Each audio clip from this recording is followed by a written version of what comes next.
करीब 14 महीनों से इजरायली फौज गाजा में जंग लड़ रही है, लेकिन अभी तक वो हमास को हरा नहीं पाई, बल्कि इस दौरान लेबनान के हिजबुल्लाह ने उसके उत्तरी बॉर्डर पर युद्ध का मोर्चा खोल दिया और फिर यमन का हूती, सीरिया और इराक के प्रतिरोधी समूहों ने इजरायली फौज को घुटनों पर ला दिया।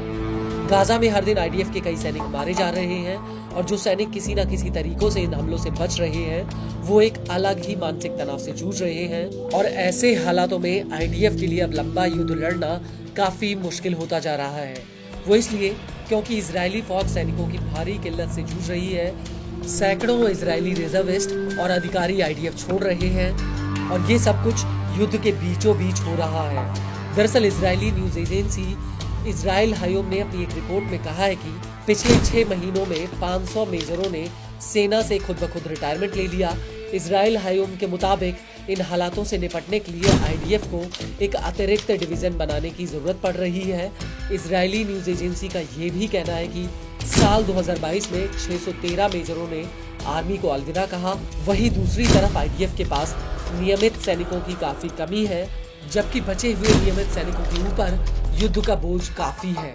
और अब इन परमानेंट सैनिकों का कहना है कि वो सेना में रिजर्विस्ट के तौर पर ही सेवा कर पाएंगे, वो नियमित सैनिकों के रूप में अपनी सेवा नहीं देंगे, क्योंकि इजरायली रिजर्विस्ट के मुकाबले उन्हें काफी कम भत्ते और पैसा मिलता है। वहीं दूसरी तरफ सैनिकों की कमी को देखते हुए अब आईडीएफ एक नई डिवीजन बनाने जा रही है, जिसमें 5 ब्रिगेड्स होंगी, जिससे रिजर्विस्ट के कंधों का बोझ भी थोड़ा कम किया जा सकेगा।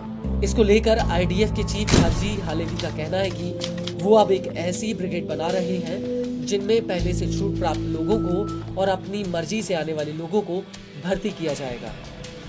वहीं इजरायली न्यूज एजेंसी वाईनेट का कहना है कि सेना को इस डिवीजन के लिए वॉलंटियर्स ही नहीं मिल रहे हैं। आईडीएफ ने इस डिवीजन के लिए पिछले 9 महीनों में 15,000 सैनिकों की भर्ती का टारगेट रखा था, लेकिन वो अभी तक सिर्फ 3,000 लोगों को ही इस डिवीजन में भर्ती कर पाई है। दरअसल आईडीएफ ने डेविड नाम की एक नई ब्रिगेड बनाई है जो 2 मिशन पर काम करेगी। पहला तो जॉर्डन की सीमा पर तैनाती और दूसरा 7 अक्टूबर जैसे हालातों से निपटने के लिए तैयार रहना। लेकिन खास बात यह है कि इन 15,000 हल्के पैदल सैनिकों के पास बख्तरबंद गाड़ियां नहीं होंगी, लेकिन इनके पास पर्सनल हथियार, तोपें, लॉन्चर्स और स्नाइपर्स होंगे। साथ ही पता लगाने और हमला करने के लिए इनके पास ड्रोन क्रू भी होगा। ये सैनिक अपने हथियारों को घर पर भी रख सकते हैं ताकि जरूरत पड़ने पर तुरंत पलटवार किया जा सके।